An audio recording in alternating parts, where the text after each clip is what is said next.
Oh, sure. And Well, you have to do it with your phone. Sign a thank you note to President Obama and the EPA for passing the Clean Power Plan and making it even stronger than it was in 2014. Well, you know, I just signed his e-card for his birthday yesterday. Yeah.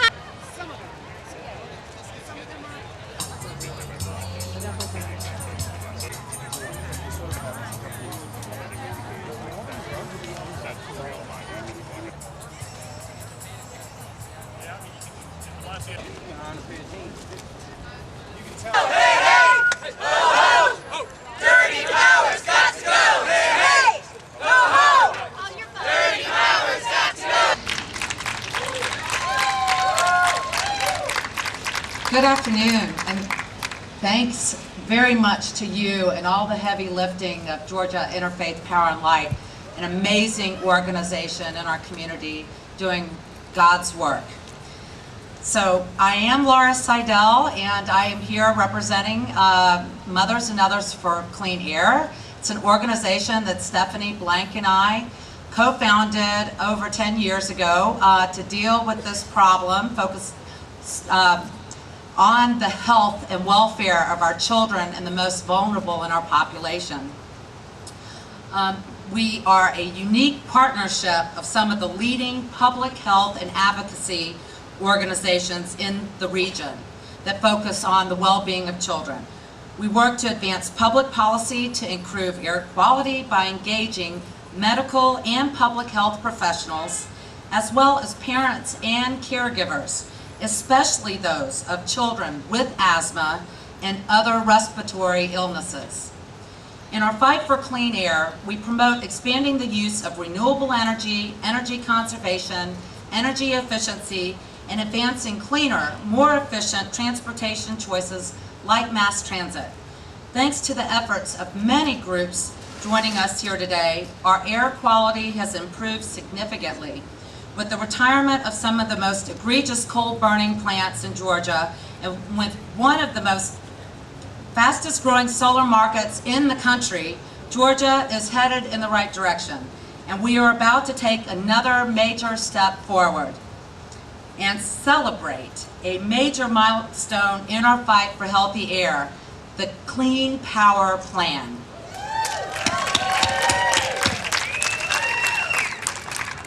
According to U.S. Surgeon General Murty, climate change presents a serious, immediate, and global threat to human health. If we fail to act on climate change, we will continue to see an increase in warmer temperatures, which means more ozone pollution, which means more visits to the clinic and more hospitalizations, which means more missed school days and more work days for parents. The debate is over about whether or not climate change is real. The scientific and medical evidence confirms it. The real issue is, what do we do about it? This is a great moment in history, as the Clean Power Plan is the first federal rule to clean up carbon pollution from existing power plants. EPA estimates the Clean Power Plan will prevent 3,600 premature deaths, 90,000 asthma attacks, and 300,000 days of children missing school and their parents missing work. Not only will Georgia be one of the states most severely harmed, not only will Georgia be among one of the states most severely harmed by warmer temperatures, our coastline is also highly vulnerable to climate change and extreme weather events that lead to serious public health challenges. Mothers and Others for Clean Air and our parent organization, the American Lung Association, and other national organizations that include the American Academy of Pediatrics, the American Public Health Association, the National Association of County Health Officials, and many more health groups have all joined together to stand firm against polluters who want to block the Clean Power Plan. The evidence is clear that climate change harms lung health and public safety. Carbon pollution drives warmer temperatures and climate change, enhancing conditions for dangerous ground-level ozone formation and particulate pollution. Both ozone and particle pollution can cause asthma attacks, breathing problems, and premature deaths. More than 80% of the current health burden occurs in children under the age of 5 years old, causing decreased lung function, which can be permanent, higher rates of asthma attacks, and increased risk of injury and death from heat-related illnesses and extreme weather events. Asthma is still the #1 reason for admission and inpatient services and the emergency room at Children's Healthcare of Atlanta. Even before we see climate benefits, the Clean Power Plan will immediately reduce other air pollutants such as sulfur dioxide and nitrogen dioxides that can cause asthma attacks, heart attacks, strokes, and cancer. We have an obligation to protect the most vulnerable in our population: infants, children, the elderly, people with lung disease, cardiovascular disease or diabetes, people with low incomes, and anyone who works in the out-of-doors. They are the ones who must rush to the emergency room when they cannot breathe due to bad air days. The Clean Power Plan will help provide that protection. Now that this power plan is final, we turn our attention to securing a stronger state plan. To maximize health benefits, Georgia should take steps now to reduce demand for dirty power, such as investing in truly clean, renewable energy and energy efficiency.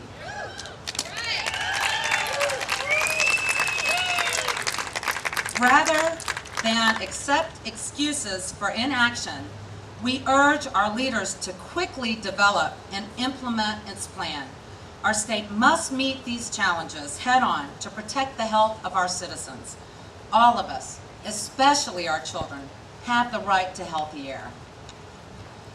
I'd now like to introduce Michaela Wiseman, who is a superstar in our community. I first heard her speak on the Weather Channel about our clean air issues, and I was just blown away. But it's no wonder she is so articulate, because she is a junior Toastmaster. She's definitely an activist, an advocate. She has asthma, and she is a huge activist and advocate for all of those whose voices are not represented here today. She has promoted clean air schools into our community, specifically, let's see, which schools? Tucker High School and, Tucker High School and Smoke Rise Elementary. So I don't know if representatives are here today or not, but I want to give a shout out. And she, on a Code Orange Day, and I think we are at a Code Orange Day today, am I right? She is the first to feel the effects of our outdoor dirty air problems. So without further ado, Michaela, please come up and take the podium. Hi, everybody. My name is Michaela Wiseman. I'm 15 years old. I'm actually very short, so let me adjust these here. My name is Michaela Wiseman. I'm 15 years old, and I am so happy to see everybody here today. I wish that everybody in the world could be doing stuff like this all the time. Now, as Miss Laura said, I do have asthma. I remember my first asthma attack, and when I was first diagnosed with asthma. I was 7 years old, and I was in Michigan. I was visiting family, and luckily, my mom happened to be in the room with me that night. And I remember sleeping, and I just remember having this dream that I was drowning and that I couldn't breathe, and I woke up, and I just started wheezing and coughing, and my mom looks at me, and she was like, "We need to take you to the hospital." So we get to the hospital, and I'm there, and the doctor comes in, and he says, "You have asthma." And I remember some of my friends having asthma, and me thinking, oh, asthma, it's basically, you know, carry around your inhaler, and whenever you need it, you can't breathe. I really thought nothing of it until I actually had it. And I feel like everyone is like that, where they don't care about things until it actually affects them personally. And especially me, my asthma used to get so bad, I couldn't run in PE, I couldn't go swimming, I couldn't do any real sports. And when I come outside on a gorgeous day like this, I actually do feel the air, and I actually do know that there is pollution all around. You guys might not be able to feel it, but I do. I actually have my inhaler in my pocket all the time. I actually keep one in my pocket and one by my bed, because those dreams where I'm drowning, they actually do happen often. And as bad as my asthma gets, I know a lot of people where it actually gets a lot worse, especially for my little cousin Charlie. She's 5 years old. She's only this big. And I was diagnosed with asthma when I was 7 years old. She was diagnosed with asthma the day that she was born. And her mom is a smoker. And I know people smoke, and that's not really something I can change. I know that the number of people smoking is decreasing, and that's wonderful. And I know that I can't tell everybody, stop smoking, because that's a giant step. And I know to take a giant step, we have to take, a small step. So we're taking small steps, but, her mom is a smoker and is not really knowing of what causes asthma. So she'll sit there and she's coughing and she'll be like, what causes all this asthma? And basically there's a car running 2 feet away from her, and she's wondering why she has such bad asthma. Her asthma is actually a lot worse than mine, and I feel so bad that kids younger than me actually have to go through all of this and are going through worse than what I'm going through. I feel that with everything going on in the environment, pollution is the #1 thing that I think we can change. Some things we can't change. I think we can cut back on pollution. Especially, I know on a hot day like this, people might like to sit in the parking lot and run their cars and keep their AC on because it's super hot. But you don't have to keep your AC running for all that time. You can maybe turn it off for a minute, maybe turn it back on, or even go in the grocery store with your mom for 2 minutes to pick up a loaf of bread. It's really not that big of a deal. And I know that we need innovation and other resources, and we need other plans to actually get energy. And it's not that we don't have them, it's just that people refuse to use them. People have this idea that it works and it'll keep going. It's not forever, but people actually have a lot of it, which is very, very bad. But we can use solar energy and wind energy. You see this wind blowing? You see those flags blowing back there? What if those flags were wind turbines powering all these giant executive buildings? Anyway, I'm so glad that you let me come up here and share my story with you all. I feel like I actually have a very powerful message to share with people like you guys, and I'm so glad that people are out here every day doing things like this. Thank you, Michaela. We'd like to welcome Reverend William Flippin, who's a Lutheran pastor here, but also serves as the 3rd Vice President of the NAACP. Reverend Flippin. I want to first of all just say special thanks to the Sierra Club as being one of the great sponsors as we are journeying through justice together with the NAACP, with clean air, clean energy. We know that environmental justice is the fair treatment and meaningful involvement of all people regardless of race, color, national origin, or income. We respect this reality through developing and the enforcement of environmental laws. That's why we're here, regulations and policies. But beloved, we are in need of environmental justice. Because in our own communities, even in the great city of Atlanta, the city too busy to hate, we see children who are products of the inner city. What do you see in the defiant stare? What do you hear in the gangster lyrics? What do you discern in the brooding hearts of the youth of the streets in our cities? Are there mere warriors throwing stones, moving somewhere along the continuum with a fist, stick, knife, gun? Are they the street fighters Are they the menace to society, self-proclaimed gangster in the hood, public enemy? Or can we see emerging from those depths the artist here, the musician and the poet within? The moral need for environmental justice leads us for the moral need of green pastures. That is something worth saving, something worth restoring, something worth the price of redemption and the cost of even crucifixion.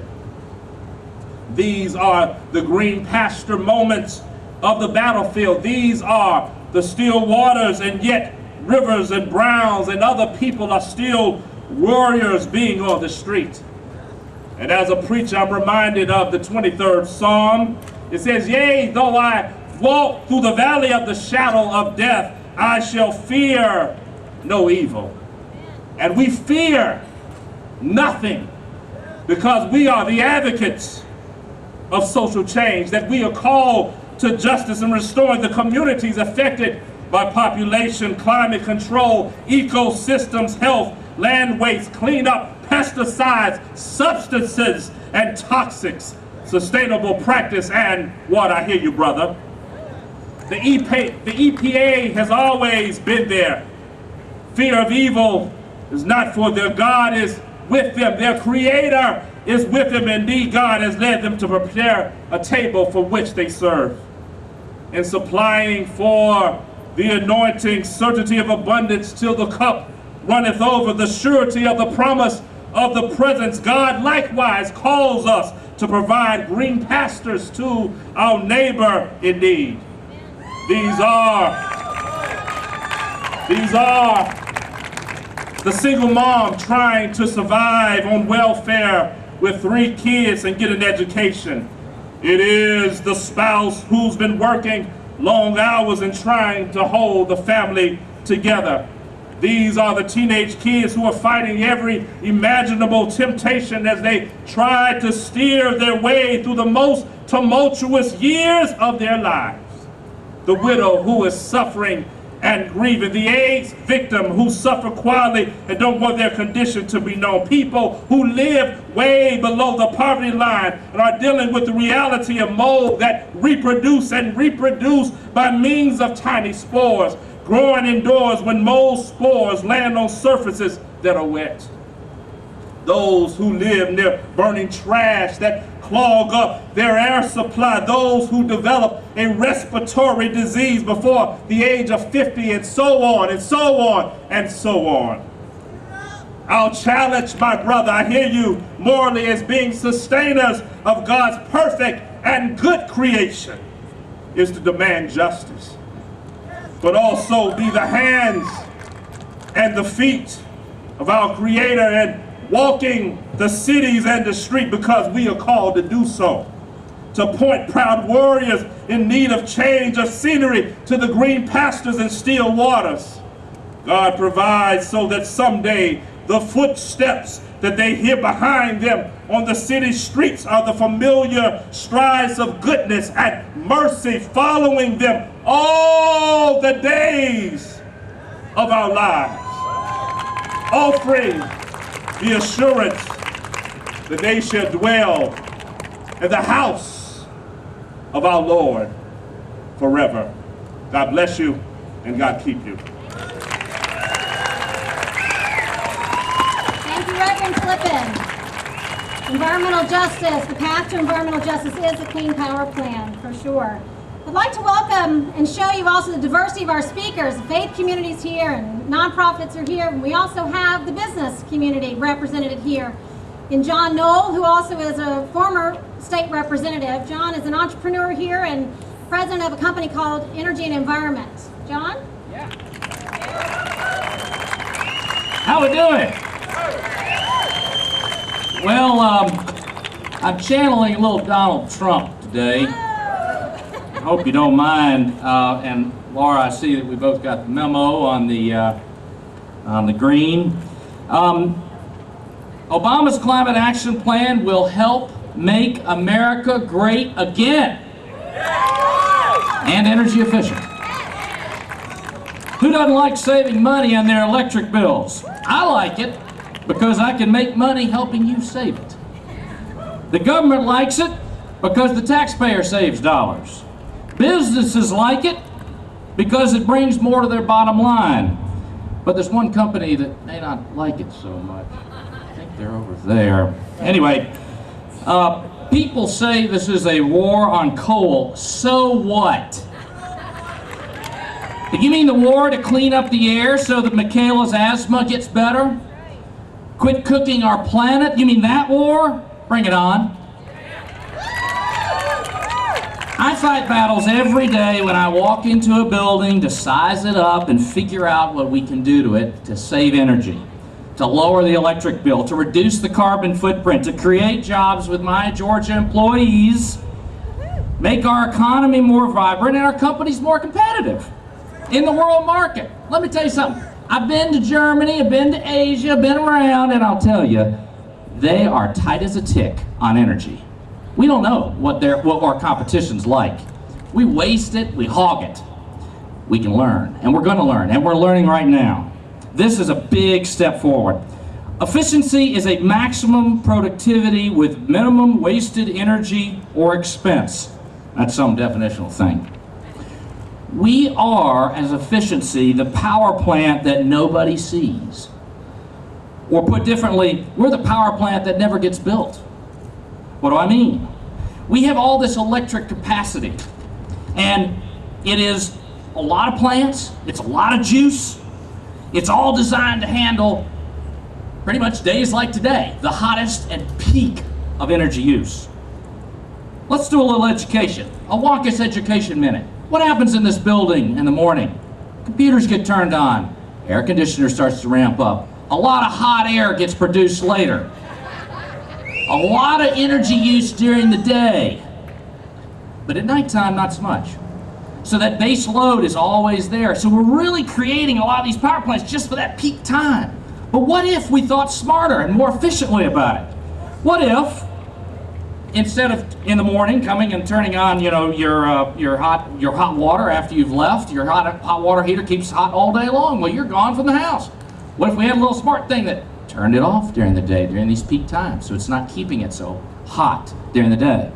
What if our electric cars could feed back into the grid rather than just taking it during that peak time? What if we had smart controls that turned off things just a little bit during those peak loads? What if we had Tesla battery wall chargers in our houses that said, oh, wait a minute, it's peak time, I'm going to sell some back to the utility or use it just for those moments? We could shave off 10 or 20% of what we're doing right now. Easy peasy stuff. This plan helps move us in that direction. This plan is a good old free market enterprise deal. It's not what these people want to say about it being all bad. It's designed to help us. Half the states have weak or no efficiency building standards. Where do you think Georgia is? Weak. So Georgia's not great, but private businesses like mine are creating jobs. We're helping save money, and we're helping save the planet. Let's make America great again. Let's maximize efficiency. Let's create jobs and save the planet. Thank you.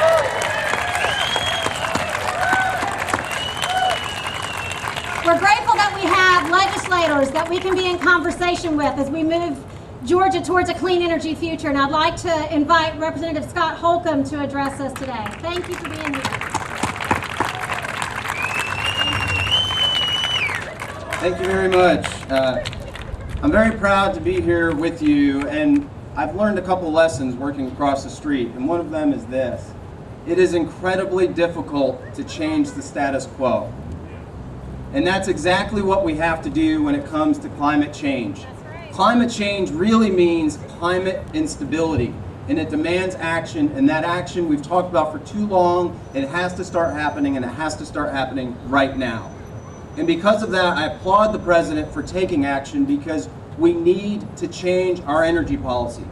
We have an energy policy that is based on dirty fuel, that is based on 18th century technology, and that serves an economy that's gone and isn't coming back.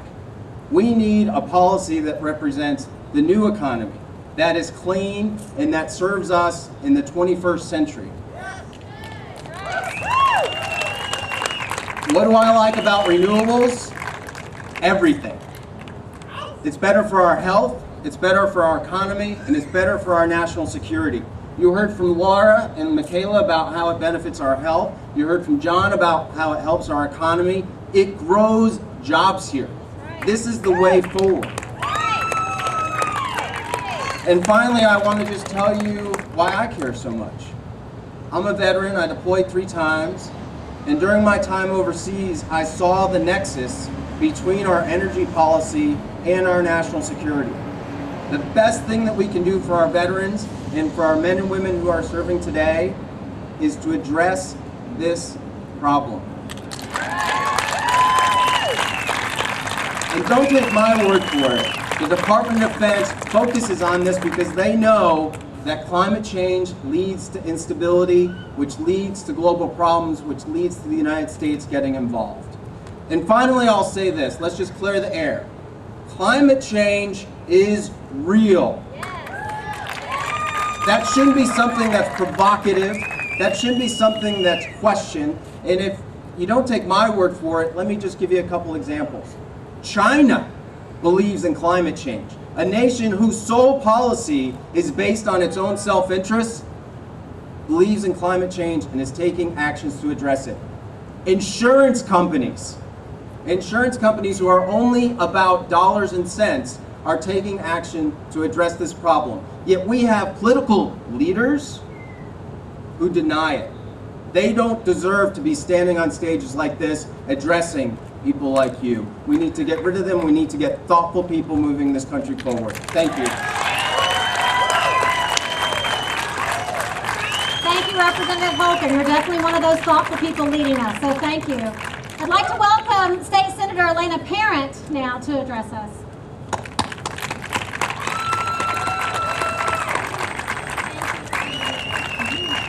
Good afternoon, everyone. I'm wearing my green to celebrate the Clean Power Plan. It is a great, great day to be an American. It's a great day here in Georgia with all of our abundant natural resources. I know that all of you are feeling the sun, and we're going to be harnessing that more and more as we move forward with this historic step, this Clean Power Plan. I am so happy and relieved that we are now taking this historic step, the strongest step that we've ever taken as Americans to combat climate change. And let's be frank, it is not a minute too soon. The effects of our warming planet have already been laid out for you. And here in Georgia, we know we've got 11% of kids with asthma. We know we've got 8% of adults with asthma. We know that the temperatures are rising. We know that that leads to more vicious storm patterns, destabilizes our weather patterns, destabilizes communities and the food supply. And even scarier, this is a happy day, but even scarier, I want to note that it is so important that we take this action and we take it now, and we see the opportunities in what's been laid out for us. Because we know that if we don't, if we hit that level of increase where we can't turn back and the oceans keep rising, then we know what will happen. And those that deny it, I agree with Representative Holcomb, they are the furthest thing from what we need as leaders. And we are going to lead us forward to avoid those horrific consequences for us in Georgia, the United States, and indeed the entire world. Let's think about how much work the General Assembly and our City Hall have put into, in Washington and elsewhere, the project to deepen the port in Savannah. Do you know how these rising sea levels will imperil that investment for our state? On that basis alone, some of these folks should be leaping forward the way they have with that infrastructure project to try to make sure that we keep our sea levels where they are, that doesn't imperil the port system in the southeastern United States. And guess what? More good news. This will save Georgians money. It's going to save our families money. we've made big progress in Georgia already. We have cut, so I want to give us a shout out because we have made progress, and guess what? That progress is due to all of you guys and all the work that you've done. We have done it. We've done it. We've cut our coal dependency by 37% or so. So we're moving in the right direction. And feel this sun. We have unleashed a solar market in Georgia. You know, I don't know if you saw it, but And now, I want to give a shout out to my colleagues in the General Assembly that after years of work, and all of you as advocates, we passed HB 57. Yep. The Solar Financing Act that takes some of the shackles off the further growth of the solar market here in Georgia. And all of us here today can attest. That is an industry that we are poised to grow. Big time. And that means jobs. So why people would be scared or try to stand in the face of this when we've already been moving so rapidly in the right direction just shows the opportunity that we have. We'll have better health, we'll have good new manufacturing jobs, we'll save our earth, what's not to love, and we'll save money. So all that is to be embraced. And so I call upon my colleagues where we know that we have some work to do. There's been some reticence, there was passage of various resolutions trying to delay the EPA's action to, bolster the economy that we currently have that's based on dirty energy and pollution that harms us all. I call on them to see the possibility and the potential in this, to embrace it. See the benefits for Georgia specifically with our growing solar market, with our port, and move forward and not try to impede it. Let's all move forward together as Georgians. Thank you so much for your time and your advocacy. Thank you, Senator Parent. We've got your back over there. Okay, y'all ready to be fired up? You ready? This man really needs no introduction, but I bet maybe if you haven't heard the big news, we've got Reverend Dr. Gerald Durley coming up here. He was just named a White House Champion of Change for his leadership on faithful climate action. And we can so glad to call him a son of Georgia. Come on up and lend your voice to our cause once again.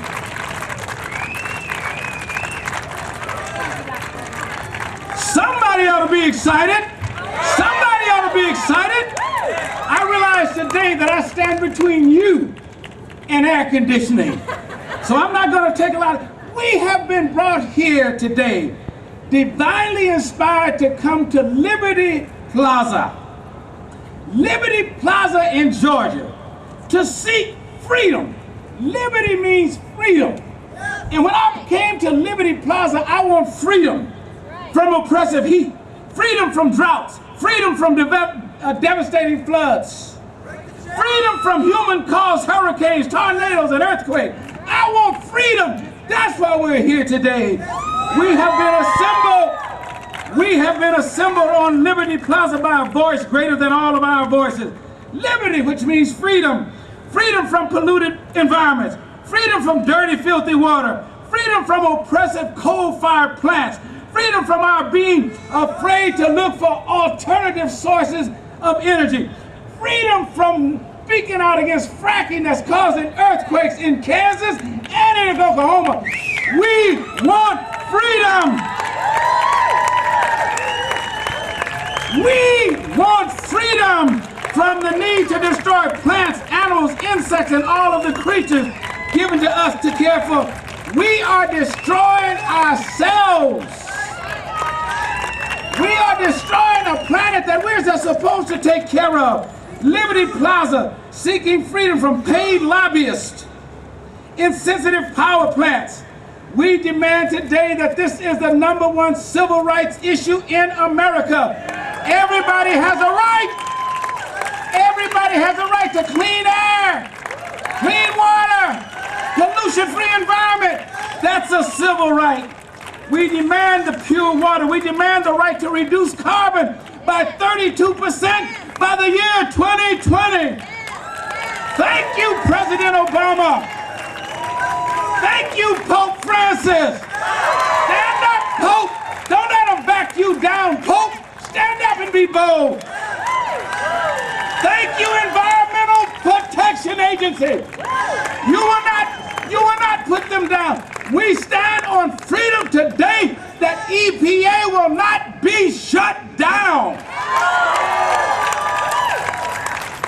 We speak with one loud, resounding voice, saying that we will fight tirelessly for the right for all of God's children to run out here and play without catching asthma. We want freedom to go out and do the backstroke and the breaststroke in clean water in our streams and our rivers. We want the freedom to go out, and even though I don't fish, I want the freedom to go out and throw my line in and catch something without all kind of mercury being in it. We demand today in Liberty Plaza, in Georgia, Alabama, Atlanta, Georgia, the right for senior citizens to enjoy the great days that they have left, to walk around without coughing and choking and falling on bad air.